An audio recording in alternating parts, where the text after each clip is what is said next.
Welcome to Cheat Sheet Tales, where secrets slip, lies unravel, and the truth always has a twist. Real stories, raw confessions, shocking betrayals. Drop a comment if you've ever caught a red flag. Too late now. Let's get into today's tale. My family mocked me for not having a degree. At dinner, my dad said, "Even a dog could do what you do." I left quietly. Next morning, I paid off their mortgage anonymously. Then I sent a letter done by the dog you mocked. They ignored. The room went silent until my brother said one thing that made me. I'm Ria. I've never quite fit into my family. Not because I didn't want to, but because somewhere along the way I realized I wasn't who they wanted me to be. Growing up in Charlotte, North Carolina, in a house where dinner conversations revolved around GPA averages, college acceptances, and career ladders, I always felt like I was walking around in shoes too big for me. My father Warren worked in banking, strict, traditional, and obsessed with appearances. My mother Margaret played the role of the perfect suburban wife. She had her book clubs, charity events, and a habit of adjusting the way she spoke depending on who was in the room. Then there were my siblings. Colette, the golden child, a Cornell graduate, now an investment strategist, married to a corporate lawyer, raising 3 polished kids with names like Parker and Penelope, and my younger brother Julian, the quiet one, studied architecture at NC State, never really bragged, always kind, but somehow always invisible in the family's constant parade of one-upmanship. I was the middle child, the dropout, the one who didn't finish her degree in education after a very public breakup with my ex-fiancé Trevor, who not only dumped me 3 weeks before our wedding, but also took a good portion of my student loan money with him. I dropped out at 21 and spent years clawing my way out of debt. They all said I wasted my potential. They thought I was waiting tables or cleaning bathrooms out of laziness. They never asked how I actually built my life. Truth is, I run a cleaning company in Asheville now. It started with me picking up a few vacation rental gigs. Over time, I scaled up, hired staff, built relationships with property managers, created an online booking system, and slowly grew into one of the most reliable cleaning services in the county. My clients include Airbnb surgeons with lake houses, and even one author who tips in signed copies of his novels. I make good money. Not flashy, not 6 figures, but enough. More than enough. But in my family's eyes, I'm still the girl who couldn't finish school. Last Thanksgiving, everything came to a head. I drove down to Charlotte early that morning, pie in tow, nerves crawling up my spine like spiders. Every visit felt like a test, and I was always waiting to be graded. Dinner was as formal and stiff as it always was, fine china, crystal glasses, my mother's perfectly brined turkey. The wine flowed early. Everyone complimented Colette's promotion, Julian's new freelance design contract, and the twins' acceptance into some elite daycare program. I sat there, smiled when appropriate, offered help clearing dishes, and tried not to feel like the background character I always became in that house. Then came the moment I still play over in my head. My father, 1 glass of wine too deep, leaned back in his chair, looked at me and said, completely unprovoked, "You know, RHEA? Even a dog could do what you do. You don't need brains to push a mop." Colette laughed. My mother didn't. Look at me, just sipped her wine. I remember the way the stuffing stuck in my throat. I couldn't find my voice. Not because I was weak, but because I knew if I spoke, I'd explode. So I stood up quietly, took my plate to the kitchen, told them I had an early job. Julian offered to walk me out, but I waved him off as I drove back to Asheville through the dark blue ridge hills. I kept thinking they'll never see me as more than a failure. No matter how much I build, they'll only see what I didn't finish. And that was the moment I decided they didn't need to see. They needed to feel. I didn't sleep that night. Around 3 a.m., I sat down with my laptop, pulled up the property search tools my real estate attorney friend Talia had shown me months earlier. I found their mortgage lender account information. And after some light legal gymnastics and help from Talia's LLC, I made a wire payment of $74,213.56. I had the money I'd saved for a down payment on a second investment property. But something about this felt cleaner. Along with the payment, I had a short typed note mailed to the house. No handwriting, no name, mortgage cleared, paid in full, done by the dog you mocked. And then I waited. At first, nothing. No calls, no texts, no email. The group family chat stayed silent, except for Colette posting photos of her kids decorating their fake Christmas tree with color-coordinated ornaments. I wasn't mentioned, but then a week later, I got a call from Julian. I didn't pick up. He left a voicemail. "Hey Ria, I think I know what you did. I'm not mad. I just want to talk. I swear I won't say anything to them if you don't want me to. Just call me, okay? I didn't call back. Not yet, not until I was ready. Then came Christmas, no invite, no messages, nothing. And maybe that should have hurt more than it did. But the absence was almost peaceful, like closing a door you didn't realize had been open and leaking cold air for years. Julian texted me later that night. If you're up for it, maybe just swing by. Just me. They won't say anything. I said I'd think about it. I waited until about 8 p.m., then drove over. The lights were still on. I knocked. Julian answered. The house smelled like pine and glazed ham. Inside, everyone was sitting around the fireplace in that same stiff semicircle they always sat in when company came. No one said hello. No one asked how I was. It was like I wasn't real. I stood in the archway between the living room and the hallway, feeling the tension coil in the air like a loaded spring. Then Julian cleared his throat.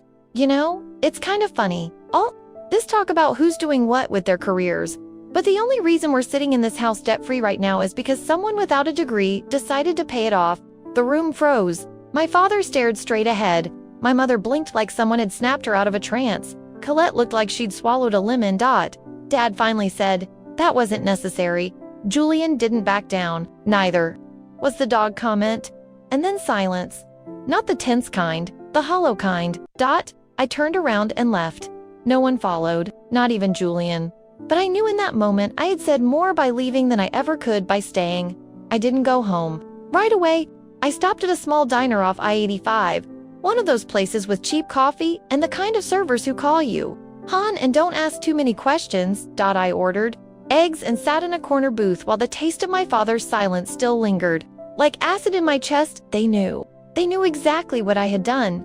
But instead of gratitude, instead of acknowledgement, I was met with shame, resentment. Even I'd exposed something they were trying desperately to keep hidden, that I was more capable than they'd ever let themselves believe.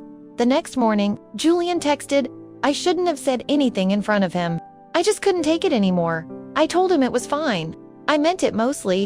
What hurt wasn't that he said it. What hurt was their reaction.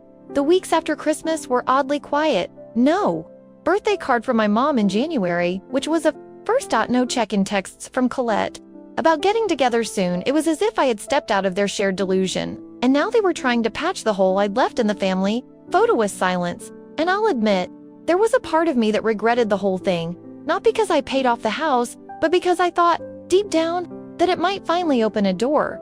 Maybe they'd see me, really see me. A daughter who had built something from scratch, who had failed, fallen, clawed her way back up, and quietly succeeded.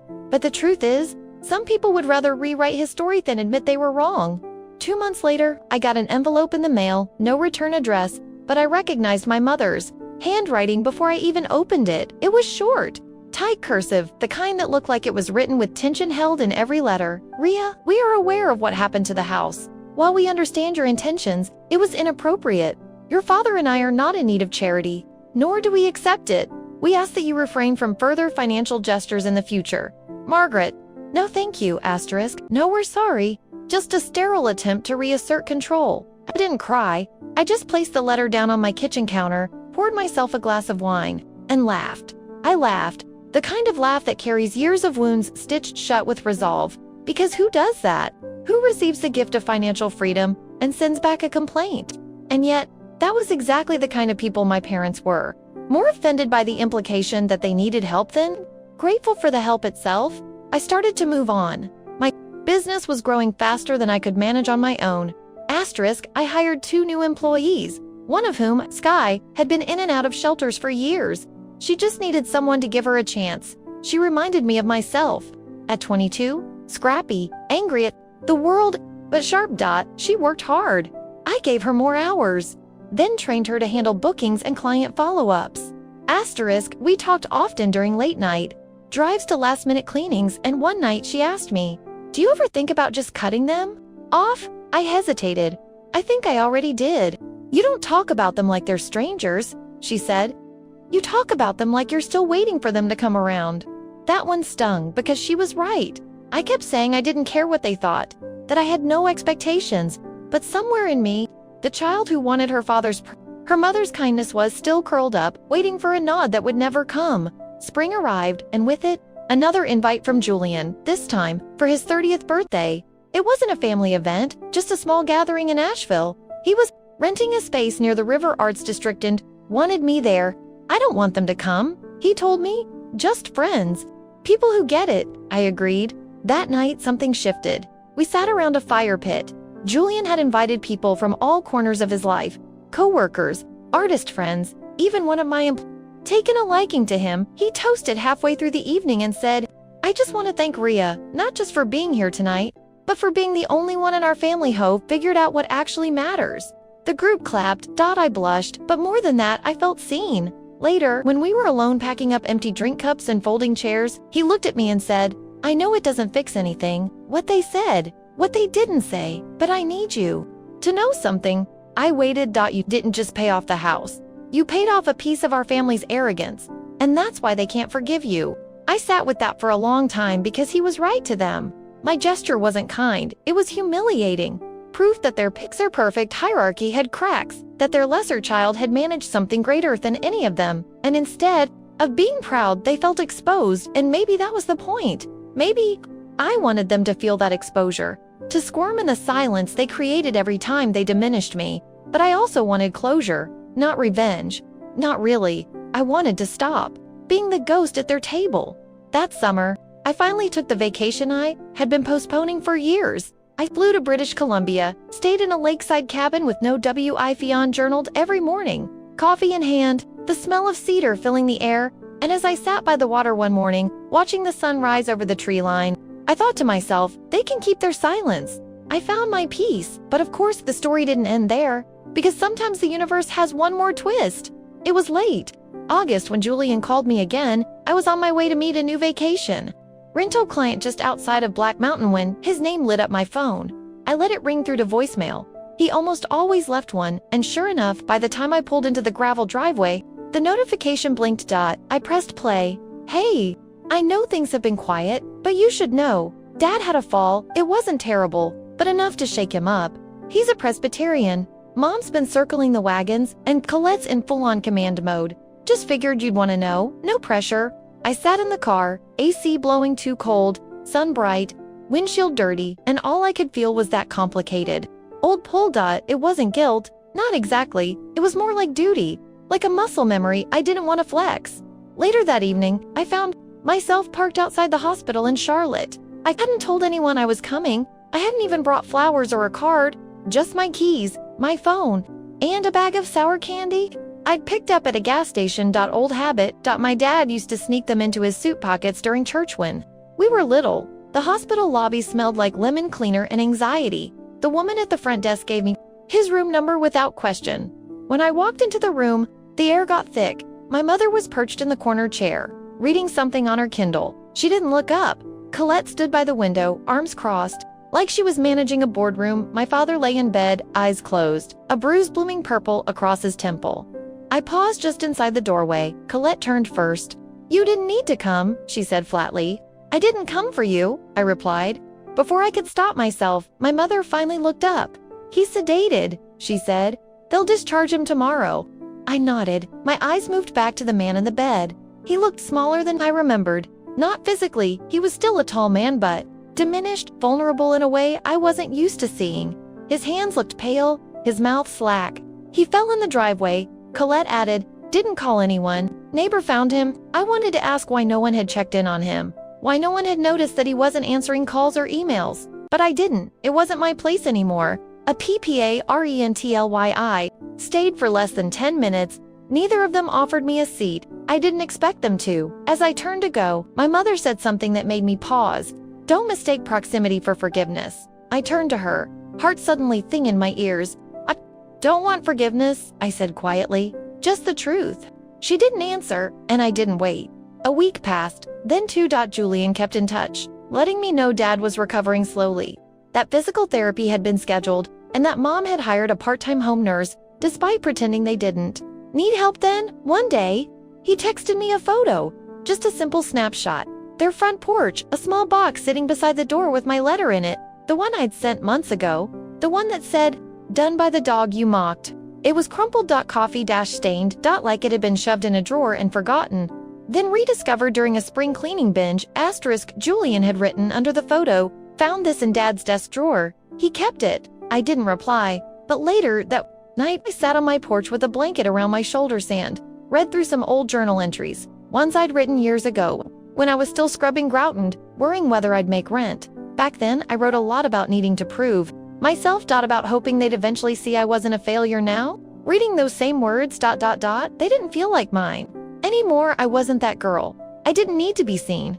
It was the second week of September, when Julian showed up at my house unannounced, no warning. I was in leggings and an oversized hoodie, pulling banana bread out of the oven when he knocked. "Did you drive 2 hours for baked goods?" I asked, arching a brow. He smiled, but it didn't reach his eyes. "Can I sit?" We sat at my kitchen table, and he took a long sip of water before speaking. "Dad asked about you." That made me freeze. "He what?"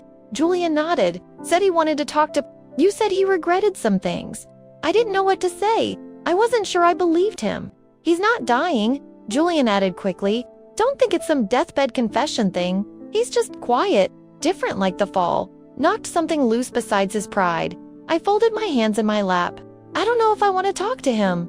"That's fair," he said, "but I think you should hear him out. Not for him, for you." 2 days later, I sat across from my father in the back porch of the house I helped pay for. He wore a thick flannel shirt, his posture still stiff, but his face a little softer. The bruise had faded, his voice was weaker than I remembered. "I was proud," he said right away, like he'd been rehearsing it. "Too proud." I didn't respond. I was afraid that if you succeeded without a degree, it would make all our sacrifices look like a waste. There it was, the truth, spilled out like bourbon. "I was wrong," he said, and then, "I'm sorry." I didn't cry, I didn't rush to forgive him, but I nodded, and we sat there for a long time. Two people who had spent years building stories about each other that weren't quite true, letting the quiet do what it does best, say the things words never could. Over the next few weeks, I visited my father a couple more times, never for long. We didn't suddenly become close. There was no magical reconciliation, Montague father-daughter, bonding moment over sweet tea and football, but something shifted. He was quieter, more careful. With his words, occasionally reflective, he asked how the business was going. He even asked about Sky, my employee there, one he'd have scoffed at a year ago for her criminal record and chipped nails. "I hope she sticks with it," he said. "That's real work." That might sound small, but from Warren, the man who once said, "Even a dog could do what you do," it was monumental. Still, I kept my distance because something still simmered under the surface. Forgiveness isn't a switch you flip. Sometimes it never flips, and I wasn't sure I wanted it to. But revenge, when served quiet and cold, doesn't ask for permission. The story of the mortgage payment had finally taken its rightful place, an unspoken tension between everyone in the family. Colette refused to mention it. Mom never brought it up again. And Dad?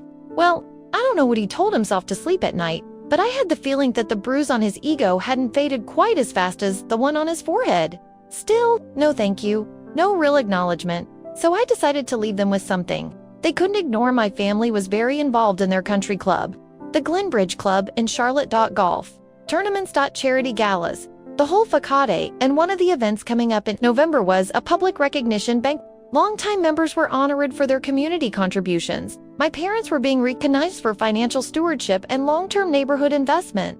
Oh, the irony. Now here's the thing, that mortgage, the one I paid off, it had been processed through my LLC, Clear Spring Property Holdings, a completely legitimate business, and registered under my name. Asterisk, and I'd done just enough paperwork to keep it visible, but hard to trace unless you knew where to look. So I made a few calls. I contacted the Glenbridge Club anonymously and offered to sponsor a portion of the banquet dinner in the name of Clear Spring Property Holdings. As a way to honor the couple of O's financial integrity, helped stabilize a legacy home, bring peace of mind to their family. Asterisk, a donation of $2,000 secured a prime page mention in the event program, a few words from the podium, and a line printed on every napkin. I didn't attend the event, but Julian did. He sent me a picture from the venue. The program listed, special recognition, sponsored by Clear Spring Property Holdings in gratitude for your trust and the opportunity to support your home. In legacy, right beneath my parents' names, and on the napkins, legacy, secured, debt-free. Courtesy of Clear Spring Property Holdings. Colette was livid. Mom was mortified. Dad apparently sat in stunned silence the entire dinner. Julian told me that when one of the board members asked who or what Clear Spring was, my mother smiled tightly and said, "It's complicated. And that was the most honest thing she'd ever said. A few days later, I received a package. No note. Inside. The crumpled napkin, my original letter, and a check, made out to Clear Spring Property Holdings in the amount of $74,213.56. I laughed. They still didn't get it? I mailed it back. No letter this time, just wrote across the front of the check. Rejected. Keep your pride. I'll keep the deed. I haven't spoken to my parents since. Colette blocked me on every platform, which was the most useful thing she's ever done for me. Dad hasn't tried again. I think he understands now that some wounds can close without needing to be patched with forced apologize or performative thank yous. And Mom, well, she keeps her pearls and pride in the same jewelry box. Julian and I still talk every week. Sometimes he brings his new girlfriend to visit. He's the only one who ever truly saw me, and maybe that's all I ever needed. As for Meet the Business, is thriving. Sky now manages operations. I'm looking into a second location in Boone. Still clean sometimes, not because I have to, but because I want to remember where I came from. Hands in the work, pride in the grit. I don't need their approval anymore, but it felt good. So damn good to write the final line in a story. They tried to narrate for me. They told the world I was a dropout. I showed them I was an owner. They said even a dog could do what I do. So I built the kind of life a pedigree can't touch. And in the end, the dog bought their house. The human walked away with her head high.